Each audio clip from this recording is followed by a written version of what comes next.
Tandem Nomads, episode 254. One of the things I learned about this journey is that there will be disappointments, and there will always be disappointments, but that these disappointments are an excellent learning opportunity if you treat them that way. Hello, Nomad Nation. Welcome to Tandem Nomads, the podcast show and entrepreneurship platform where you can find great inspiration and tips to grow a successful portable business and thrive in your global nomadic life, but also through any life transition. This is your host, Annette. I'm a business and marketing coach and the founder of Tandem Nomads. I'm really excited to talk to you about something that we don't often talk about when it's about growing a successful portable business.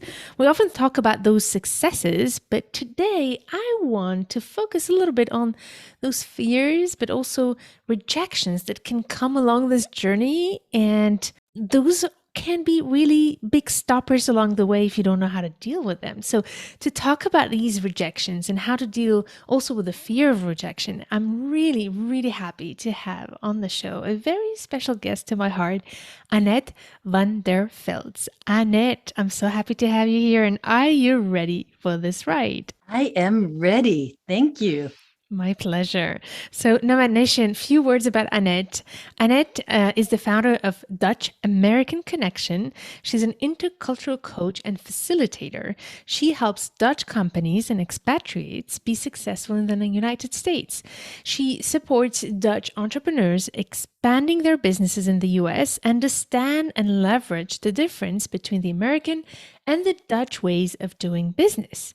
Annette lives in the United States, in New Jersey, and she travels regularly to the Netherlands, where she actually comes from. So this is a very short description of Annette, who is Annette, but there's so much more that I want you to learn about her. She's been just amazing. Annette and I started working together, I don't know when actually, but it's been just amazing to get to know you and see you grow. And I think you have so much to share with us here about what you've learned and as well as the mindset you developed along the way to be where you are today.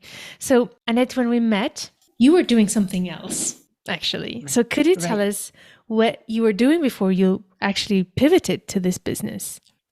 When we met, I was a relocation consultant. I helped expatriates from all over the world who moved to the greater New York area. I helped them settle in. So get their driver's license, bank account, social security number, which is a tax ID. At the same time, I also coached expat spouses to help them thrive in the United States. But my main business was the settling in, which was a great job while my kids were little. It's a lot of fun. You get to meet a lot of interesting people, and it's wonderful to help them start their American adventure.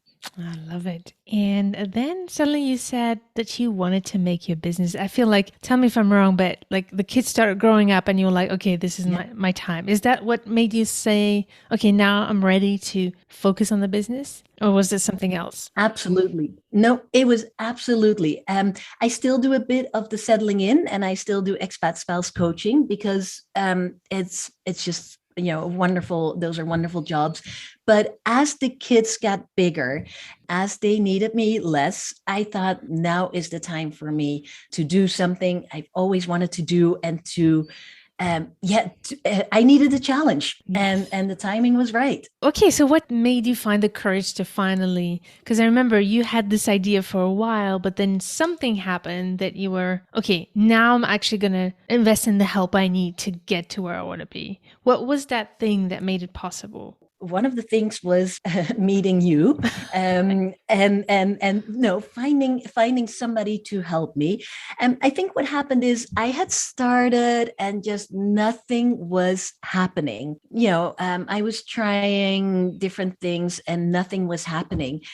And just one day I realized that, my specialty is Dutch American intercultural communication. My specialty is not marketing myself. One day I just realized that it's okay to focus on my specialty and get help with everything around it. It was probably that, I get help. I have somebody to help me do my taxes. Why not get somebody to help you do your marketing? So it was just this realization that I cannot do everything on my own. Wow. And I think it was, meeting you and listening to your podcasts. I had downloaded your workbook and just realizing that, no, I need help. And that is going to propel me. I appreciate what you just said. And for me as a marketer, it's interesting to listen because to your what I call customer journey, right? Like how you started with a podcast and got to know. This is interesting. However, I think that when I met you, there's one thing that I found really interesting. And you came to me actually, and I want to thank you, Nomad Nation. One of the things that I love is when I have podcast listeners who come to me and say, "Hey, Amel, can you do an episode about that?" So Annette came to me and she said, "Can you please do an episode about rejection? Because that's one of the biggest things I've learned in my journey." I'm like, yeah, but with you on it. So thank you for making that suggestion and for being willing to share your journey with rejection along the way. So before you share with us what you've learned from some of your rejections along the way, one of the things I remember from the first session we had together was the fear of even calling yourself an intercultural specialist and even daring to shift from coaching spouses that you were very comfortable with to becoming a coach with big companies. And I remember that was a big deal. It was before even you get rejected, it was a fear of not even being taken seriously. Exactly. Do you remember that? Yeah. So how did you manage to go from not thinking that companies would even listen to you to daring to even pivot your whole business toward that direction? Yeah, that was quite the journey. And I had to get the confidence and the courage to step out of my comfort zone and think of, the worst thing that could happen was that people weren't interested, rejection. But once I slowly stepped out of my comfort zone, people reacted very positively. Mm-hmm. I started meeting people who were interested in what I was doing and who encouraged me. And I met people who were doing similar things, who were willing to bounce ideas, share ideas, suggestions. So I very, very slowly crawled out of my comfort zone. And I kind of felt once I had, one foot out of my comfort zone, it wasn't so bad. And I had the courage to take the second step. And once I was out, I met all these people and opportunities. And it just, looking back, it's like, well, why was I so afraid? Right. But it was taking that first very scary step. The first one was scary, wasn't it? It was scary. But looking back, hindsight is always 2020. But looking back, it's like, oh, that wasn't so bad. Right. As you're talking, I'm having some flashbacks because I was trying to figure out what are the pragmatic things you've done. And I remember now that we had this conversation about as soon as we start this journey from a place of being interested instead of being interesting, when we start reaching out, not to sell, but to listen, things become much easier. And I remember you had to trust the process, and that's where you were courageous by trusting the process. I've invited you to run some interviews for free. You just reach out to people and say, could you just take 30 minutes of your time to explain what are challenges you're going through in your business? And remember, you even followed up with some of these people afterwards. Exactly.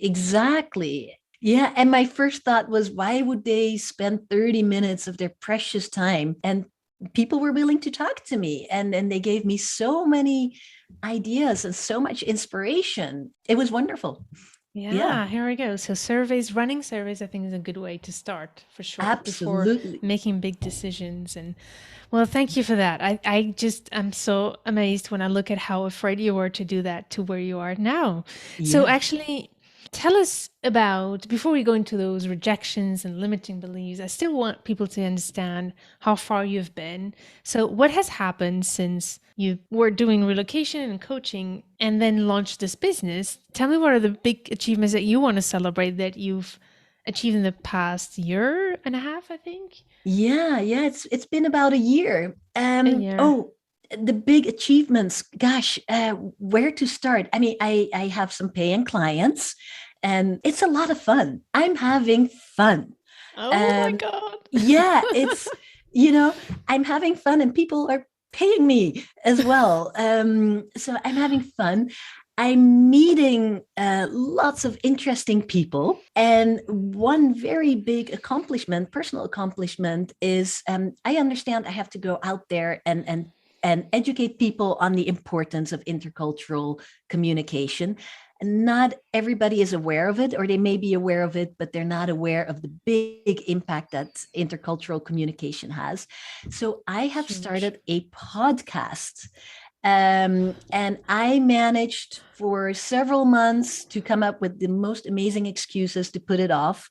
But finally, I recorded my first podcast. I edited it, and it was fun. Yay. Oh my And God. I've been recording more podcasts, and it's actually fun. And it's wonderful that people want to talk to me and share their experiences with intercultural communication. So, my first podcast is going to be released soon. And as I talk about it, people are saying, like, oh, well, when is it? When is it? When is your launch date? Because I really want to hear it. So, the positive feedback has been great. But I think that it's a personal success to once again step out of my comfort zone Oh my and record this. The people who've listened to the first podcasts have been really appreciative of, oh, I didn't know this. This is great information. I love it. I am so like amazed by seeing how much you've grown since like everything you've listed here. There's one thing that I want to share about things that I believe you can celebrate on top of the personal growth that you talked about. For me is that you are already in a year already recognized as an expert in your field. You are an expert to go to as you've been interviewed, you've been speaking on Yeah. platforms. I don't know if you can talk about that experience as well. You've been invited and organizing your own workshops and invited to speak as Yeah. well. This is pretty huge from zero to actually becoming a speaker, an expert to go to on the topic of Dutch American cultural differences in business. Yeah. Yeah. It's amazing. It's amazing. Once you start, it just snowballs. It becomes, it just takes off. It's amazing how if you talk to one person, they say, oh, well, come speak. And that leads to more speaking engagements. And it's a subject that people, they realize there are intercultural differences, but they don't realize the impact. And it's great that I can make that difference, that people realize that, oh, that's why my American customers are reacting this way.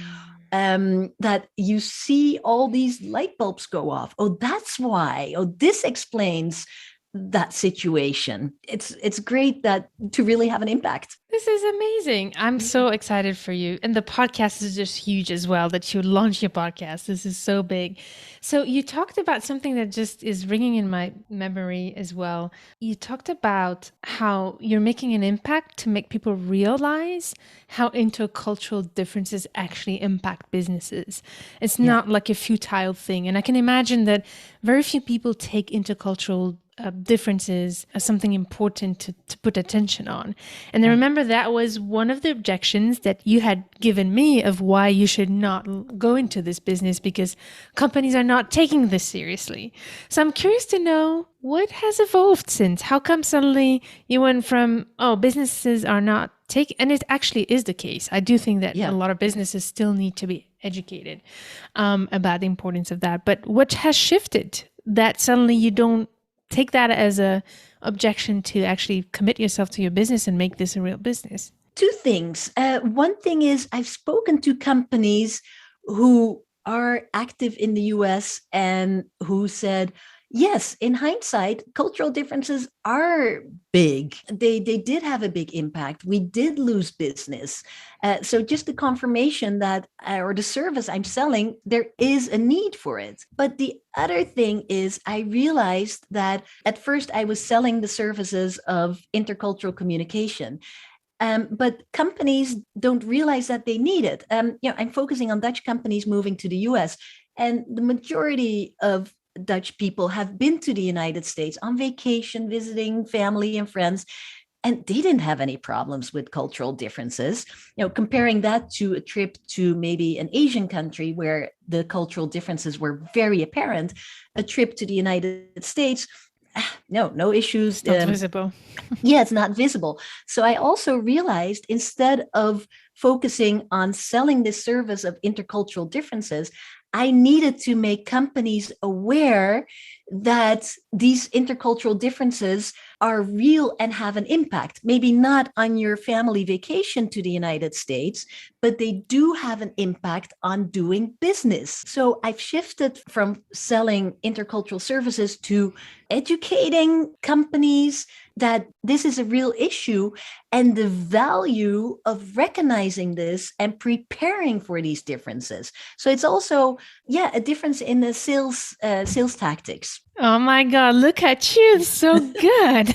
I love it. I just love how you became a pro at actually understanding the language to use to be able to be effective. So it's not only a shift of mindset, but Yes. then with knowing how to market your service properly and focus on the pain points instead of the product that you sell is what makes you more effective. So I think that's a great way. The way you're explaining it is so good. Thank you. Yeah. And Yeah. that's exactly it. Like making them aware of what they don't know and making them aware of you need to know this and putting it into numbers. This is giving them value. What do my services, how do they give you value? I love it. So, so good.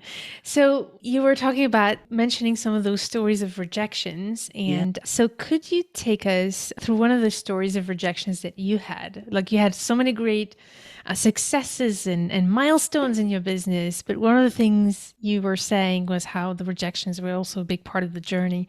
So, you want to share an example of how that is? Yeah, absolutely. I was invited to speak at an event. And to me, this was going to be my big break. It was an event where the attendees were all in my target group. So this was it. So I was prepared. I spent so many hours preparing and I was ready. My presentation looked great.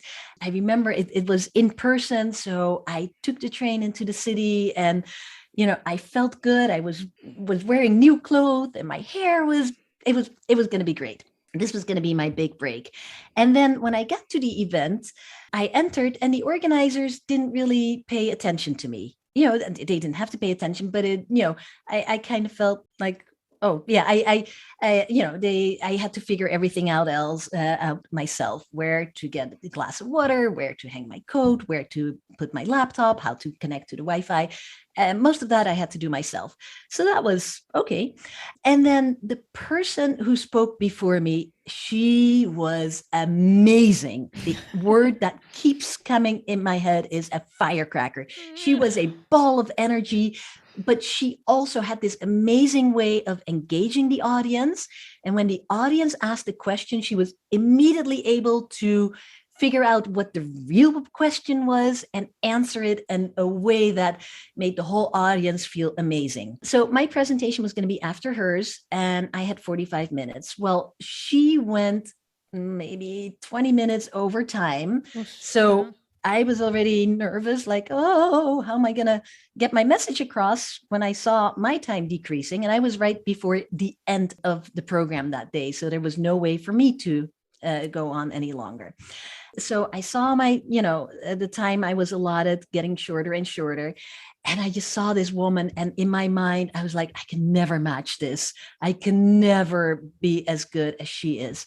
So sure enough, my 45-minute presentation was only 20 minutes. And I did not do a good job. I did not feel confident. It did not go well. And afterwards, I was very, very upset. I decided, this was in New York. I'm just going to walk around New York. A walk in New York always cheers you up. And for an hour, I just went over it in my head. What did I do wrong? How could I have been so stupid to let, myself be so influenced by everything going on around me? After an hour, I was like, I've got to stop thinking. So I bought a nice piece of chocolate. It was a sunny day. I sat down at Pershing Square, which is this big square where they have tables, and I had my chocolate. Chocolate is the answer to everything. I sat down, I was eating my chocolate, and this older man comes up and says, "Do you want to hear a joke?" And I was taken aback and I said, "Yes."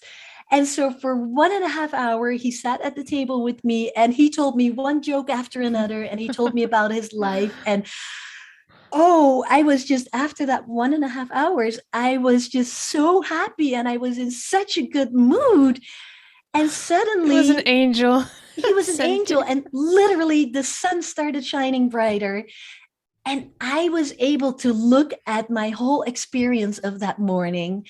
And I was able to realize, what had gone wrong. I had let everything around me, get into my head. The fact that this woman was such an amazing speaker, I just let it get to my head, and I realized I'm not a failure. It's just things went wrong. This gentleman telling me jokes for and entertaining me for 1.5 hours was able to lift me out of my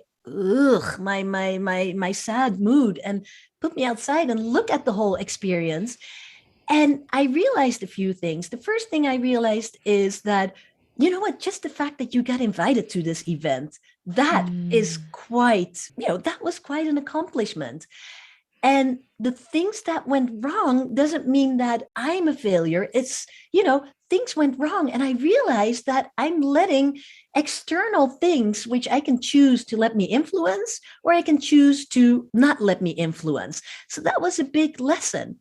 So I realized that, looking at the good things and looking at the bad things and learning from both of those things, that was really helpful for me. So what I did on the train home, I wrote everything down.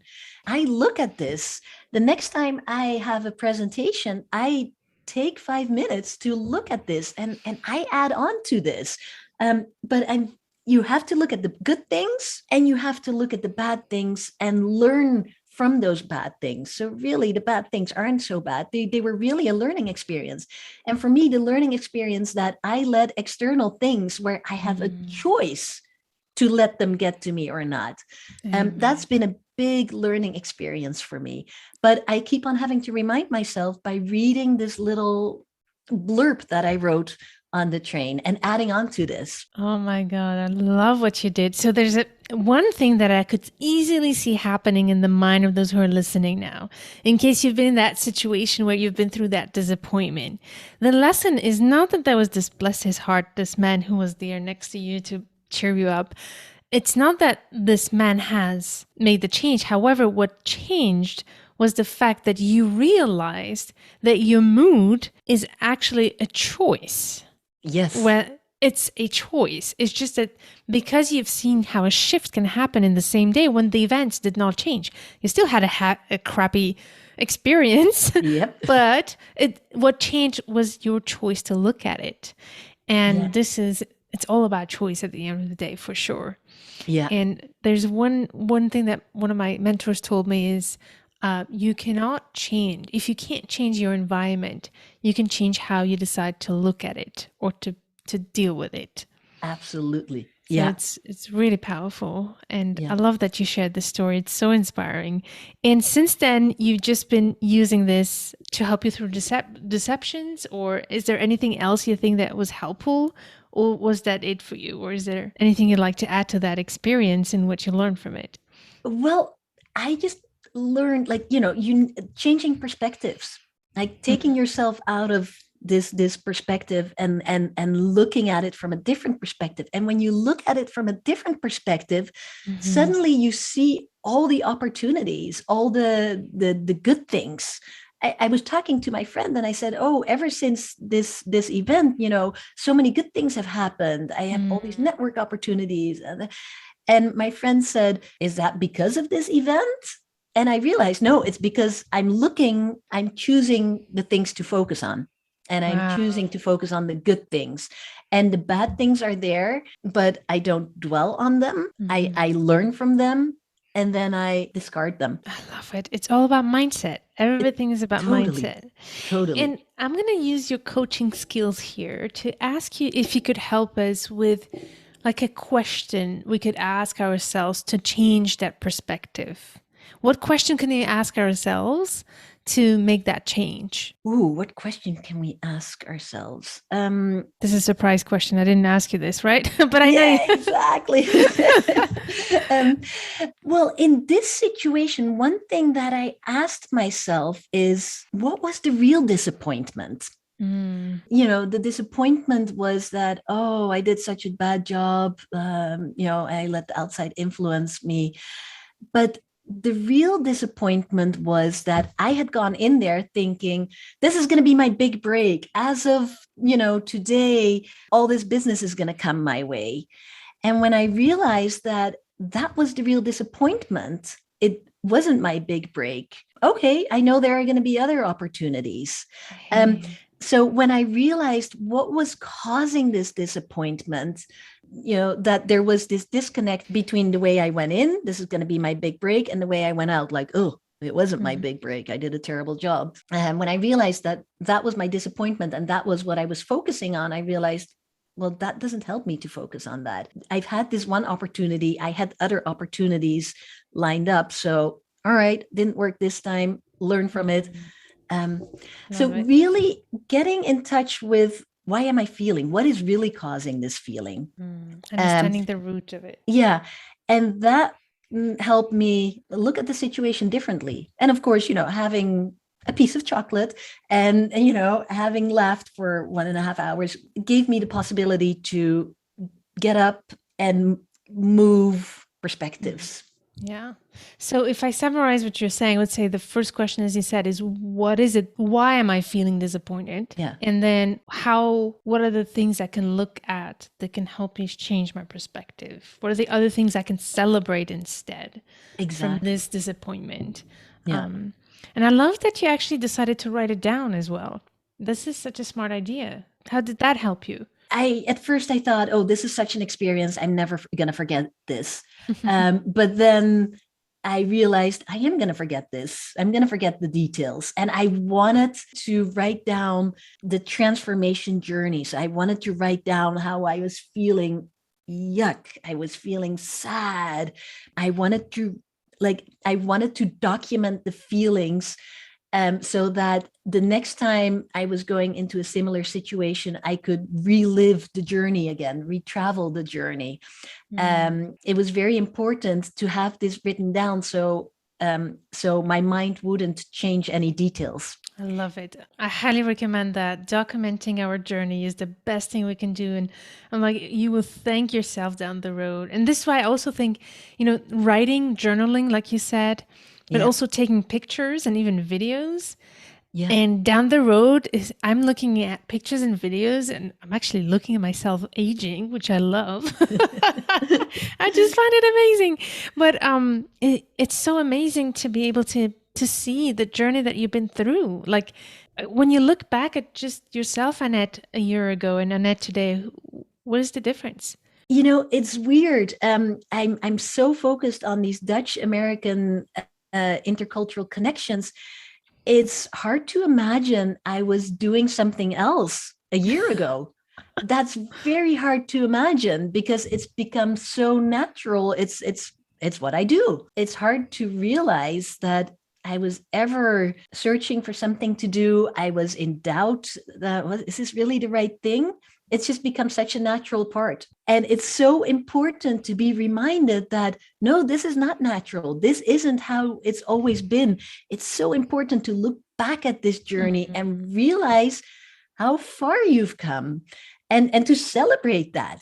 Yeah, to celebrate it. And it's in your mind, it's like, of course I've been doing this all along. I guess the mind has a weird way. So it's to me, it's very important to document it and see and celebrate the successes, because you forget about that. You completely forget about that, but it's so important. So love it. It's just amazing. And it wasn't easy. And I think it's also, and that's why I love that you came with this suggestion. It's not just remembering, documenting the celebrations, but also the pain. I've Yeah. been on your journey and looking at how much you had to stretch, how painful some days were. It was like some days were tough Oh yeah. and you still push through. And this is just amazing. And I think that's the prize that you gain when you push through that pain. Exactly, exactly. But like you said, it's very important to remember that this didn't just happen. Hmm. You I had to work for it, and that's very Yeah. important to remember. Yeah. This was work, and that I find that very motivating.